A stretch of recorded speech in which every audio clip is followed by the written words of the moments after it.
So hello everyone, welcome to my YouTube channel. I am Dev, this is my YouTube channel the science club Dausa YouTube channel पर मैं देवेंद्र एक बार फिर से आप सभी का बहुत बहुत स्वागत करता हूं।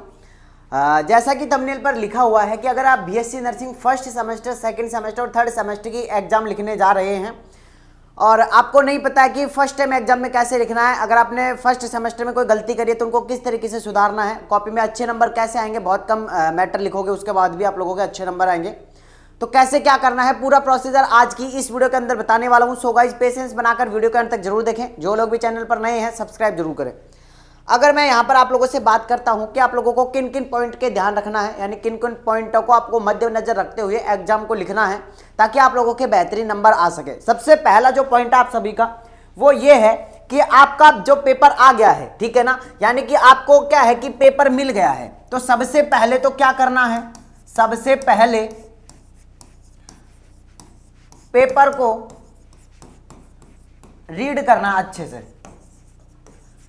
इससे क्या निष्कर्ष निकलेगा, इससे यह निकलेगा कि जो क्वेश्चन आपको सबसे अच्छे तरीके से आता है, अच्छे से आता है, वही क्वेश्चन आपको अटेम्प्ट करना है, वही सबसे पहले करना है।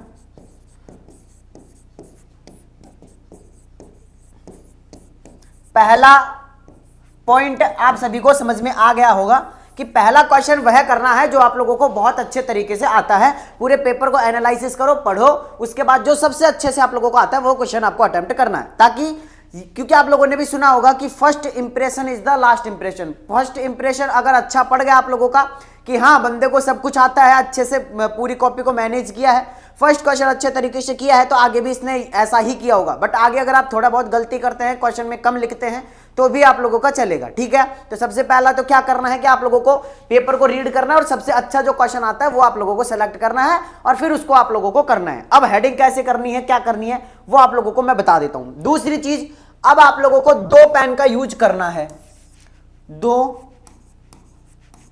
पेन का यूज करना है। क्या सर हम रेड पेन का यूज कर सकते हैं? बिल्कुल नहीं।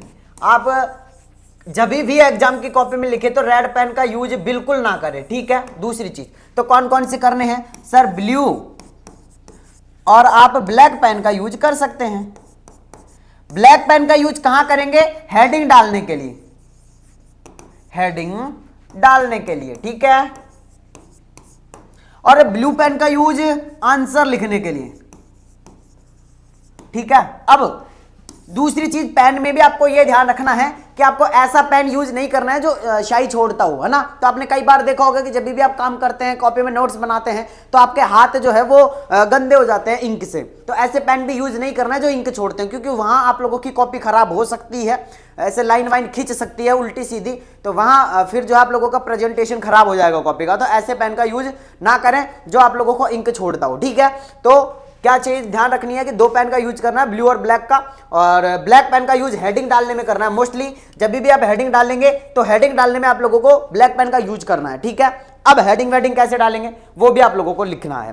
तो अब सुनो कि हेडिंग कैसे डालेंगे, सुन लो। तीसरा जो हमारा पॉइंट रहने वाला ये है कि हेडिंग कैसे डालनी है, हेडिंग कैसे डालें, है ना, ताकि जो भी हमारा टीचर है जो कॉपी चेक कर रहा है उसके ऊपर सही इंप्रेशन जाए। तो सबसे पहले जैसे ये हमारी हेडिंग है, हेडिंग को नीचे अंडरलाइन कर दो, साथ में आप लोग जो है एक बादल बना दो।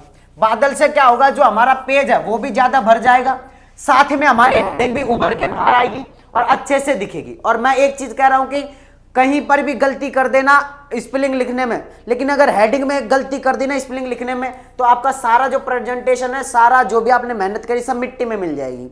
तो मैं क्या कह रहा हूं, हेडिंग जब भी आप डालें तो वहां आप लोगों को बिल्कुल भी स्पेलिंग एरर नहीं करनी है। दूसरी चीज, किसी भी तरीके की कोई भी काटा फांसी नहीं करनी है हेडिंग के अंदर। तो हेडिंग जो है आप लोगों की एक अच्छी सी हेडिंग दिखनी चाहिए, जैसे ये है वैसे। देखो ये इतनी खास भी नहीं है, लेकिन आप अपने अकॉर्डिंग खास बना सकते हैं। और एक चीज, बादल जरूर बना के आए हेडिंग में, बादल बनाना सीख ले, मैं सिखा देता हूं।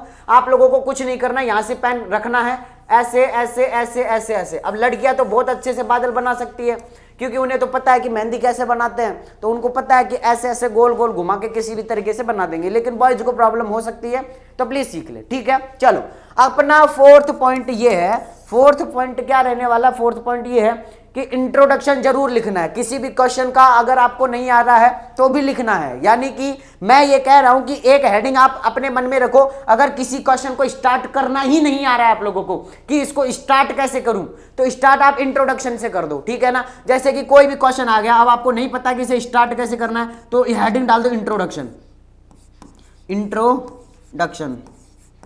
अब उस क्वेश्चन के बारे में थोड़ा बहुत तो आ रहा होगा आपको, तो उस थोड़ा बहुत जो भी आ रहा है उसको इंट्रोडक्शन में लिख दो, या फिर आप इस क्वेश्चन के अंदर क्या लिखने वाले हो या फिर इस क्वेश्चन के अंदर क्या होगा वो सारी चीजें आप इंट्रोडक्शन के अंदर लिख लो। अब यहां से आप लोगों की हेडिंग स्टार्ट हो गई, क्वेश्चन स्टार्ट हो गया, अब आप कैसे भी लिखते रहो, यानी कि अब आप पॉइंट बनाते रहो और लिखते रहो, ठीक है। चलो जी आगे अगर मैं बात करूं आप लोगों से कि अब आप लोगों को क्या करना है, अगर कोई क्वेश्चन आ गया है ना, कोई भी क्वेश्चन आ गया है तो अब आप लोगों को क्या करना है कि इन्हें टॉपिक में लिखना है आप लोगों को। जैसे कि अब बहुत सारे स्टूडेंट क्या करते हैं कि एक 16 नंबर का क्वेश्चन आ गया, 10 नंबर का क्वेश्चन आ गया, 8 नंबर का क्वेश्चन आ गया, या फिर 4 नंबर का क्वेश्चन भी आ गया। अब बहुत सारे स्टूडेंट क्या करते हैं, यहां से क्वेश्चन को लिखना स्टार्ट किया, हेडिंग डाली, यहां से स्टार्ट किया,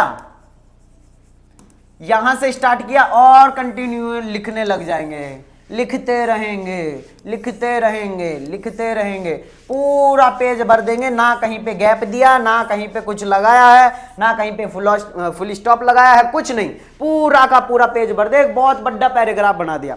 अब इतना बड़ा पैराग्राफ बनाना दोगे तो टीचर कैसे पढ़ पाएगा, नहीं पढ़ेगा वो तो। लेकिन अब अपन को क्या करना है कि इस मेथड को यूज नहीं करना है, अपन को क्या करना है, अपन को हेडिंग लगानी है ना, फर्स्ट पॉइंट डालना है, हेडिंग लगानी है, 2 लाइन लिखनी है, फिर 1 लाइन छोड़नी है, फिर दूसरा ऐसे स्टार बना के पॉइंट लगा लो, फिर दूसरी लाइन 1 पॉइंट लिख दो, फिर 1 स्टार बना लो, फिर तीसरी लाइन लिख दो, फिर स्टार बना लो। ऐसे अगर आप पॉइंट में लिखे हुए तो टीचर 2 ही पॉइंट पढ़ पाएगा आप लोगों की, हाँ ये भी सही है ये भी सही है, तो इसने नीचे भी सही लिखा होगा। लेकिन अगर आप उस तरीके से पैराग्राफ में पूरा का पूरा भर देते हो तो टीचर समझ ही नहीं पाएगा कि आप लोगों को क्या लिखा है क्या नहीं लिखा है। तो इंपॉर्टेंट जो भी रिलेटेड जो भी चीजें हैं इससे रिलेटेड वो इंपॉर्टेंट 2 लाइन आप ऊपर लिख दो, अच्छे से समझ जाएगा कि हाँ बंदे को आती है, नॉलेज है, बाकी नीचे आप कुछ भी लिखते रहो। अब इसमें आप यहां से स्टार्ट करोगे, ऊपर पता नहीं क्या लिख दिया, उसका ऊपर 2 लाइन पढ़ते दिमाग खराब, बीच में आपने बहुत अच्छा कंटेंट लिख रखा है, नीचे आपने बहुत अच्छा कंटेंट लिख रखा है, लेकिन नीचे तक वो पहुंचेगा ही नहीं। तो क्या करना है, ऐसे पॉइंट बना के स्टार बना के आप लोगों को लिखना है, ठीक है। चलो जी अगर कहीं पर भी फ्लो चार्ट आ जाए, नेक्स्ट पॉइंट है कि अगर फ्लो चार्ट आ जाए आप लोगों से, तो फ्लो चार्ट कैसे बनाना है। फ्लो चार्ट बनाने के लिए भी आप इस तरीके से यूज कर सकते हैं या फिर इस तरीके से एरो का यूज करें, है ना, ठीक है ना, ताकि टीचर को अट्रैक्टिव लगे। बिल्कुल ऐसे आप लोग बना सकते हैं, फिर इसके भी 2 ब्रांच हो जाएगी, है ना, इस तरीके से, फिर इसकी भी 2 ब्रांच कर दो, ठीक है। इस तरीके से आप लोगों को काम करना है, ठीक है। तो टीचर को भी अच्छा लगेगा, आपकी कॉपी का प्रेजेंटेशन भी अच्छा होगा। और एक चीज और, अगर आप ऐसे नहीं करना चाहें तो ऐसे कर सकते हैं, यहां से जाओ, ऐसे बादल बना दो किसी भी चीज को, फिर एक यहां से बना दो, है ना, एक यहां से बना दो, एक यहां से बना दो और एक यहां से बना दो, ताकि और फिर बीच में जो भी आपका कंटेंट है वो लिख दो, ताकि बहुत अच्छा लगेगा ये भी, ठीक है। तो इस तरीके से आप अपनी कॉपी को प्रेजेंट कर सकते हैं, ठीक है ना। हाँ एक चीज और ध्यान रखो, अगर ऐसा सब्जेक्ट है जहां पर आप तुक्के मार सकते हैं, वहां आप लोगों को जमा कर तुक्के मारने हैं। लेकिन कैसे, मैंने पहले भी कहा था और दोबारा भी कह रहा हूं, लास्ट जो हमारा पॉइंट है वो यही है कि हेडिंग में कोई भी गलती नहीं करनी है। और ध्यान रखो ऐसे सब्जेक्ट कौन कौन से हैं, जैसे कि सोशियो साइको हुआ, सोशियो हुआ, साइको हुआ, है ना, इसके अलावा आप लोगों का CHN हुआ, इसके अलावा CET हुआ, इसके अलावा आप लोगों का CHN CET सोशियो साइको, और इसके अलावा आप लोगों के न्यूट्रिशन बायोकेमिस्ट्री हुआ, न्यूट्रिशन बायोकेमिस्ट्री हुआ। इसके अलावा और भी सब्जेक्ट है, जैसे कि आप लोगों का रिसर्च हुआ, कम्युनिटी हुआ।